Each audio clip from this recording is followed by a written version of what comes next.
बिस्मिल्लाहिर्रहमानिर्रहीम। हम कंटिन्यू कर रहे हैं अपनी lecture series on the subject of management और लास्ट लेक्चर में जो चैप्टर 2 से रिलेट करता है स्टीफन पी रॉबिन्स की किताब की, हमने बात की थी कि डिसीजन मेकिंग में डिफरेंट आपको पर्सपेक्टिव क्या नज़र आते हैं। 4 पर्सपेक्टिव पे हमने बात करनी स्टार्ट की थी, जिसमें से हमने सबसे पहले ये देखा कि हमारे पास इंट्यूटिव डिसीजन मेकिंग क्या होती है, इंट्यूटिव कह रहा हूँ, रैशनल डिसीजन मेकिंग क्या होती है। देन हमने बात की कि हमारे पास बाउंडेड रैशनैलिटी क्या होती है और उसमें कंडीशंस क्या हो सकती हैं, और अभी के लिए हम बात करते हैं making decisions under the condition of intuition या इंट्यूटिव डिसीजन मेकिंग क्या होती है। Before jumping to this concept, हम एक चीज़ जो कंक्लूसिव एलिमेंट के तौर पे लेते हैं of bounded rationality, that is, इसको हम एरर ऑफ डिसीजन मेकिंग के नाम से भी बुलाते हैं। That is the escalation of commitment. That is basically termed as an increased commitment to a previous decision despite evidence it may have been wrong. जैसे ये इतना इम्पॉर्टेंट टॉपिक है हमारी लाइफ का कि हमें इसकी इम्प्लीमेंटेशन बहुत ज़्यादा नज़र आती है कि हम कमिटेड हैं विद द डिसीजन, और चाहे हमें एविडेंस भी मिल रहे हैं कि हमारा डिसीजन ये गलत है, but still we want to stick with the decision. इसकी एक एग्जांपल जो आपको नासा का स्पेस प्रोग्राम है उसमें भी नज़र आती है, जहाँ पे if I remember it correctly तो अपोलो 13 शायद या ऐसे ही एक प्रोजेक्ट था जिसके लिए इट वाज डिसाइडेड कि उसकी ये स्पेसिफिक डेट ऑफ लॉन्चिंग होनी चाहिए. प्रोजेक्ट वाज नॉट रेडी, और ये सिखाया भी गया, बताया भी गया जो प्रोजेक्ट हेड था कि project is not ready to be launch, तो इसकी डेट को रिवाइज करना है. And he was stuck to the decision कि नहीं, we are on right track और हम उसी डेट पे लॉन्चिंग करेंगे. इट वाज लॉन्च्ड, और because of some error the shuttle got blasted in air after 13 seconds of its launch, or it was a disaster. So escalation of a commitment of a manager जो है वो बहुत ज़्यादा problematic हो सकती है. सो ये हमें जहन में रखना है कि decision making is also likely to be influenced by some factors like organisation का culture, internal policies, power considerations, and by a phenomena that is called escalation of commitment. So at time एक increased commitment previous decision के साथ, despite getting the evidence कि वो गलत है, ये manager के लिए चैलेंज पुट अप कर सकती है. सो यहाँ पर जो मैंने आपसे एग्जांपल शेयर की उसका थोड़ा सा डिटेल भी दी गई हुई है, इसको आप फर्दर रीड आउट कर सकते हैं. अभी के लिए हम मूव करते हैं टूवर्ड्स द नेक्स्ट पर्सपेक्टिव जो है रोल ऑफ इंट्यूशन. जब भी मैनेजर्स जो हैं किसी भी डिसीजन में इन्वॉल्व होने जा रहे हैं तो either they can be rational, they can be bounded rational, लेकिन मोस्टली जब मैनेजर्स किसी डिसीजन को ले रहे होते हैं तो they might have a utilization of intuition. ये इंट्यूशन क्या है, इसको भी हम थोड़ी देर के लिए समझेंगे कि मैनेजर्स इंट्यूशन को किस तरह से यूज़ करते हैं. इसको हम अगर उर्दू में बात करते हैं तो हम अपनी एक ज़हनी कैफियत की बात कर रहे हैं. वो है वजदान, जो हमें प्रीवियस बैकग्राउंड से मिल रहा होता है, जो हमारे एक्सपीरियंसेस से हमारे माइंड में चीज़ें आ रही होती हैं, वो हमारे लिए इंट्यूशन कहला रहा है. सो इंट्यूशन की बेस पे जो डिसीजंस होते हैं वो क्या कहलाते हैं? Making decision on the basis of intuition, that is experience. दूसरी चीज़ feelings, and then accumulated judgments.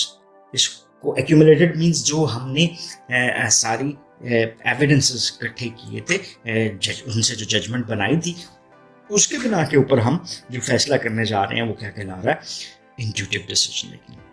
सो यहाँ पर basis on the past experiences, feeling and accumulated judgments, वो डिसीजन इंट्यूटिव डिसीजन करा रहा है. सो रिसर्चर जो इसको स्टडी करते हैं डिफरेंट मैनेजर्स को, वो ये कहते हैं कि इंट्यूटिव डिसीजन मेकिंग में 5 डिफरेंट एस्पेक्ट्स जो हैं इंट्यूशन के, वो आपको इन्वॉल्व नज़र आते हैं, जो कि अल्टीमेटली एक डिसीजन दे रहे होते हैं. So how common is intuitive decision making, ये भी एक सवाल बनता है. इसके ऊपर भी थोड़ी सी बात करते हैं. और बेसिकली ये जो सर्वे किया गया इस क्वेश्चन को आंसर करने के लिए, उसमें ये फाइंड आउट हुआ that almost half of the executives जिसको सर्वे किया गया use intuition more often than formal analysis to run their companies.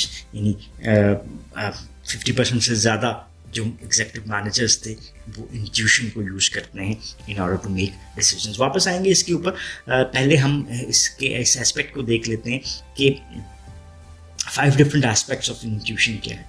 ये हमारे सामने एक डायग्राम नज़र आ रही है जिसपे आपको 1 2 3 4 और ये 5 डिफरेंट एस्पेक्ट्स नज़र आ रहे हैं इंट्यूशन के। सो इंट्यूशन का पहला एस्पेक्ट, खैर इसकी कोई तरतीब नहीं है, नंबरिंग नहीं है कि पहले क्या होगा और बाद में क्या होगा। सो जनरली ये 5 कंट्रीब्यूटिंग फैक्टर्स हैं। Subconscious mental processing.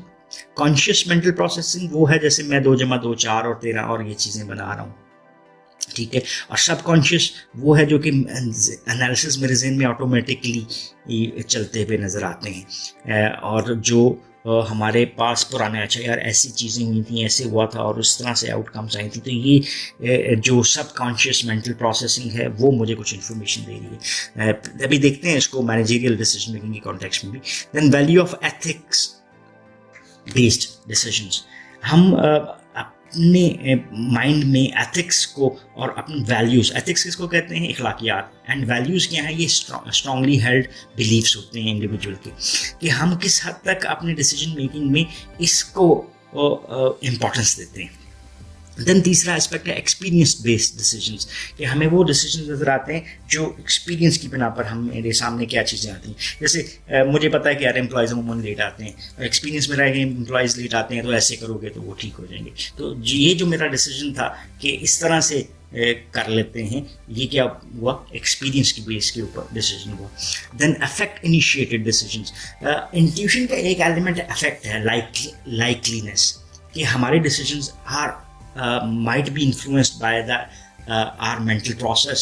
वो कौन सा प्रोसेस है, वो है साइकोलॉजिकल प्रोसेस, कहने तो ज़्यादा बेहतर होगा, दैट इज़ अफेक्ट, जो कि हमारे डिसीजन को इन्फ्लुएंस कर रहा होता है। जैसे किसी एक इंडिविजुअल के लिए मेरा डिसीजन फ़र्क होगा तो उसी सिचुएशन में दूसरे इंडिविजुअल के लिए जिसके लिए मेरी लाइकलीनेस है वो डिसीजन फ़र्क हो सकता है। एंड देन इंट्यूशन का एक और लास्ट एलिमेंट पार्ट वो है cognitive element, cognitive based decision. Cognition हम कहते हैं जो कि हमारे पास, अगर हम इसको इस अंदाज में लेकर चलें तो हमारा एक स्ट्रॉन्ग बिलीफ होता है, ठीक है। और वो बिलीफ मेंटल प्रोसेसिंग की बेस के ऊपर बनते हैं,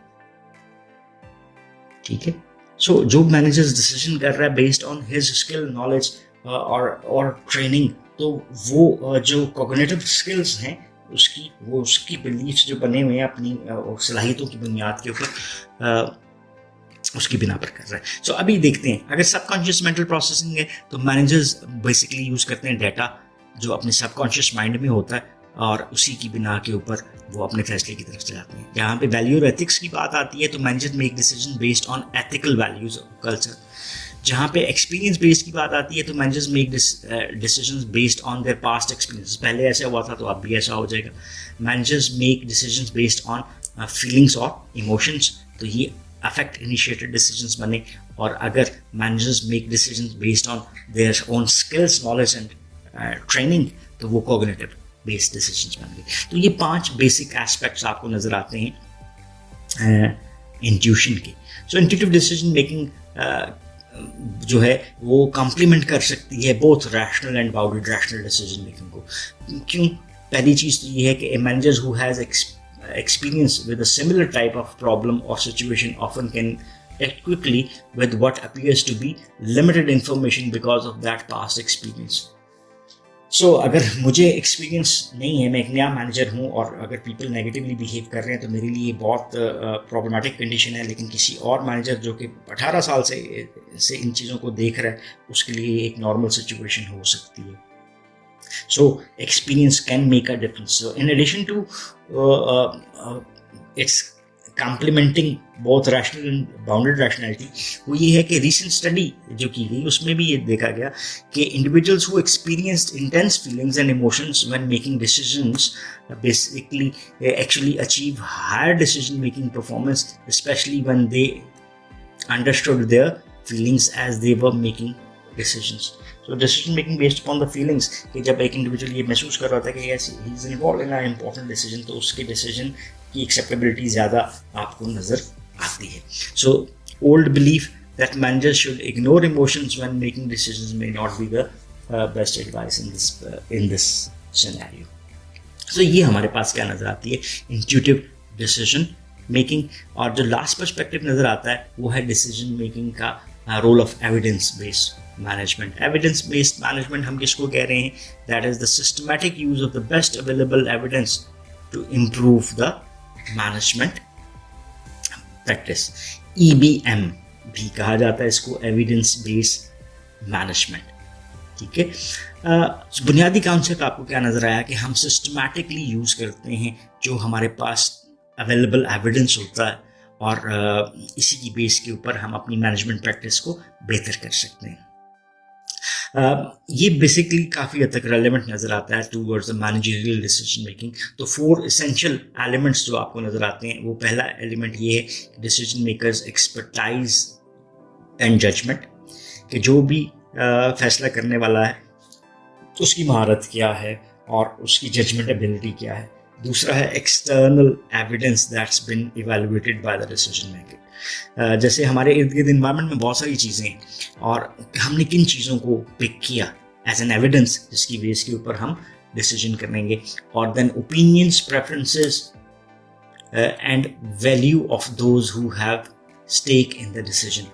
सो तीसरा एलिमेंट आपको नज़र क्या आता है कि राय क्या ली गई, क्या जो हमारे डिसीजन के बैक एंड के ऊपर तरजीहात, प्रेफरेंसेस थी, और then values of those who have a stake, कि जो जिन लोगों की इन्वॉल्वमेंट है क्या उनको कंसिडर किया गया इन द डिसीजन.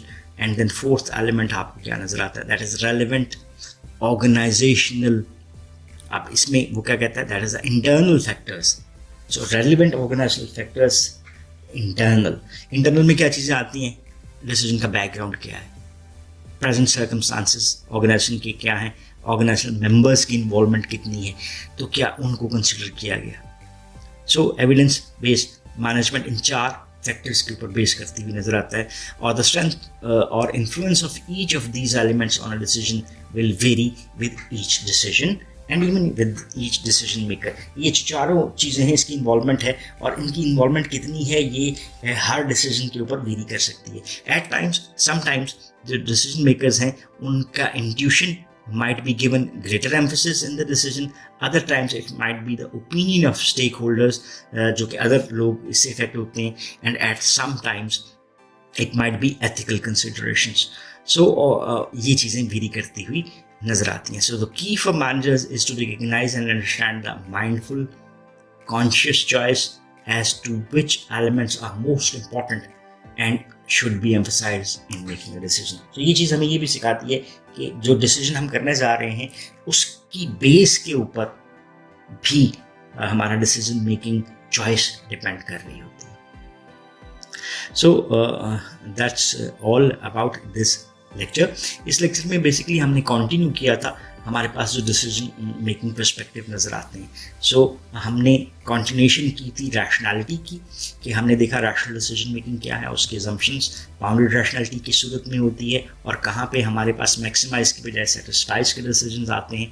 फिर हमने इंट्यूशन की इन्वॉल्वमेंट इन डिसीजन मेकिंग देखी, और हमने कहा कि इंट्यूशन हमारे पास 5 डिफरेंट एस्पेक्ट्स में नज़र आता है, और डिफरेंट टाइम पे डिफरेंट डिसीजंस के ऊपर डिफरेंट बैकग्राउंड्स के साथ इंट्यूशन के डिफरेंट एलिमेंट्स आपको ज़्यादा ऑपरेटिव नज़र आते हैं in order to make certain different decisions. और फिर हमने देखा कि role of evidence based management क्या है. एविडेंस बेस्ड मैनेजमेंट को हमने सिस्टमैटिक भी कहा, और बेस्ट अवेलेबल एविडेंस को हमने कहा कि यूटिलाइजेशन है as a practice of making decisions. और उसमें हमने कहा कि 4 एसेंशियल एलिमेंट्स जो बनते हैं वो क्या हैं, और इन चारों एलिमेंट्स की जो कंट्रीब्यूशन है उसको भी हमने अंडरस्टैंड किया. और एट टाइम हमने ये भी कंक्लूड किया कि एट टाइम्स डिसीजन जो हैं किसी एक एलिमेंट से ज़्यादा इन्फ्लुएंस हो सकते हैं, तो कभी डिसीजन मेकिंग के दूसरे एलिमेंट से ज़्यादा इन्फ्लुएंस हो सकते हैं. So that's all about this lecture.